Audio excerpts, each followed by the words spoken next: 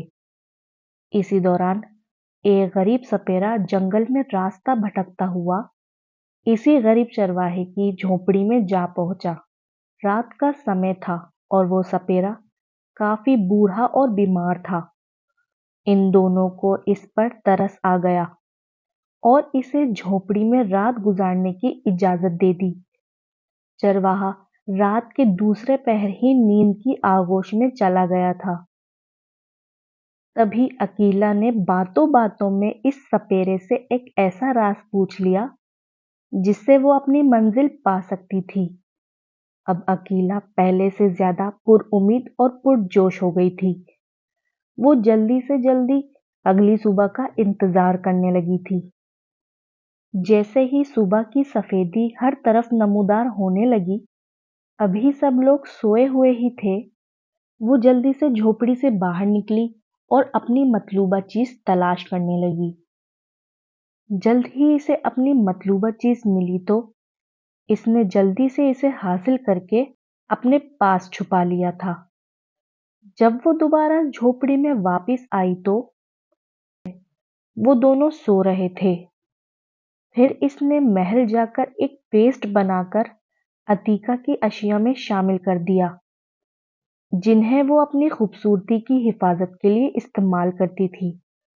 ایسا کرتے ہوئے اسے ایک کنیز نے دیکھ لیا تھا، مگر وہ چونکہ ملکہ عالیہ کی بہن تھی اور ملکہ عالیہ بھی اس پر بہت اعتبار کرتی تھی، اس لیے وہ ملازمہ خاموش ہو گئی اور اس نے اس بات کا کسی سے بھی ذکر نہیں کیا۔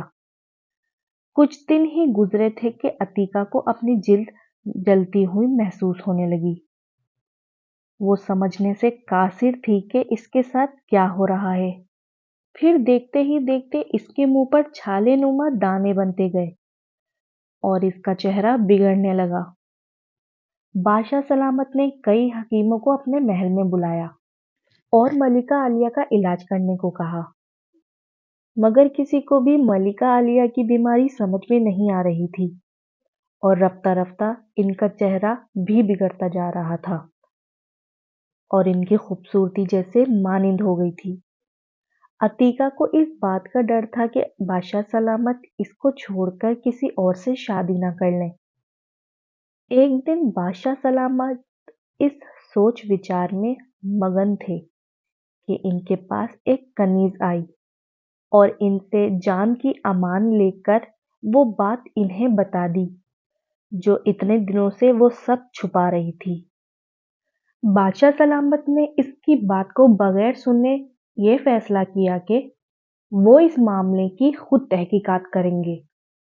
وہ بھی پچھلے کافی دنوں سے اس بات پر غور کر رہے تھے کہ عقیلہ ان کے بہت آگے پیچھے پھرنے لگی تھی، ہر وقت ان کی نظروں میں آنے کی کوشش کر رہی تھی۔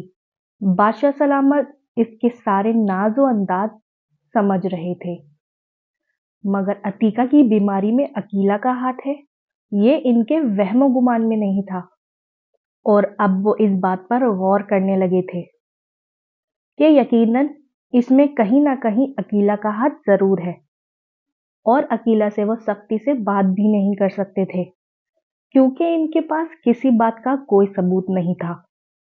ملکہ عالیہ اپنی بہن سے بہت زیادہ محبت کرتی تھی اور وہ ان پر بہت زیادہ اعتماد بھی کرتی تھی۔